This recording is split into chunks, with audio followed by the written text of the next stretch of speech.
Hi, my name is Keith Cooper from Northlight Images. This is one of a series of videos about this Epson ET-8550 ecotank printer. In this, I'm just having a quick look at updating the firmware. Should you bother updating the firmware? If it tells you there's new firmware, is there any risk for that? In general, when a printer like this says there's new firmware, rely on the fact that these printers have been around for a few years, so there is a continuous process of improvement going on, both in terms of the software inside them, the firmware, and also various other aspects. So this is a printer that's not even a year old. This will be different in many ways, quite small ways, not that you notice, from the original one that came out 4 or 5 years ago. That's just the way these things come. So to make use of this, update your firmware when it comes. So how do you update the firmware? I've got it switched on here. Just wake up the menu with the touch screen. Look at the normal menu. If you just slide it across, you will find there is a settings menu. If you go to the settings menu, there's a whole load of things here: print counter, settings, etc. Well, I've covered all of this. I've got loads of articles and videos about using this printer and the smaller 8500. We go right down here. We will find at the bottom it says firmware update. If I just tap on firmware update, a little bit more pressure there, it says current version and it is OP1408. Now you can, for some printers, download firmware from websites and update it from a computer, but in general, if it's available for something like this, I much prefer to just click on update.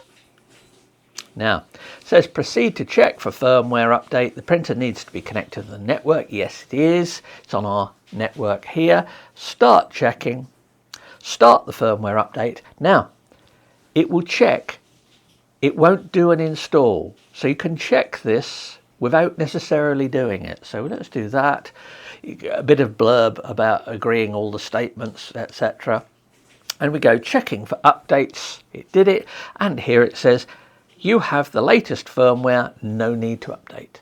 And it is as simple as that. I did check this to make sure, because when you first think, you think, oh, do I want to risk running through the process if there's firmware and I don't want to do it? You don't have to. It will offer you confirmation of it. So we just close that one there. The other thing is underneath the update setting one, there is one that says notifications, and I've got that set to on. If you're on a closed network or the machine has no way of connecting to the outside world, then yeah, it's not going to be able to check Epson servers. There is no other information going on. There is an option in this to turn off customer information, which I default to turning off when I set up a printer. I close that, and we're back to the main menu. So, are there any downsides of just going ahead and installing the software? Well, for a printer like this, I'm going to say no. If, however, you're using a printer with ink cartridges, and let's say you're using third-party inks, third-party cartridges, there is always a risk, and more so in countries with relatively thin consumer protection legislation, that the firmware will have features in it which check the cartridges and maybe even stop you using them. Now, I've never come across this. I don't use third-party cartridges, but if you've got a printer the way you are doing that, you might want to hold off doing an update when one flags here until you've checked to see whether people are having problems with the particular system you're using. For a printer like this, that update, and unfortunately there is not a big list of what's being added. Rarely are actual features added. They are mostly things to make the printer work better. So as an example, and this was on when I was talking to Epson a few years ago, they changed the timings for one of their printers of part of the cleaning process. This meant that it actually used slightly, and it was slightly, less ink in cleaning, and it also did it quite slightly quicker, with no effect on the usability of the printer. Is that something they're going to announce? No.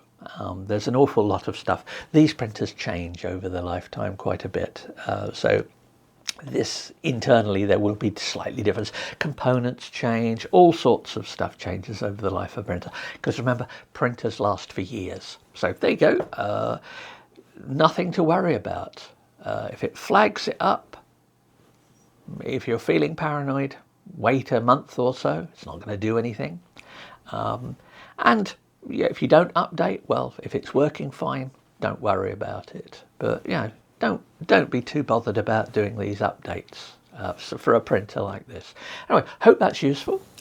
Have a look at the notes for this video, links to all the 8550 stuff. I've produced dozens and dozens of ICC profiles, which are all available for this printer to let you use different papers and things like that. So it's all that sort of stuff. So if you've got any questions about it, do just let me know. I was happy to know. And then it was somebody's question asking about this that led me to do this short video. So thanks and bye.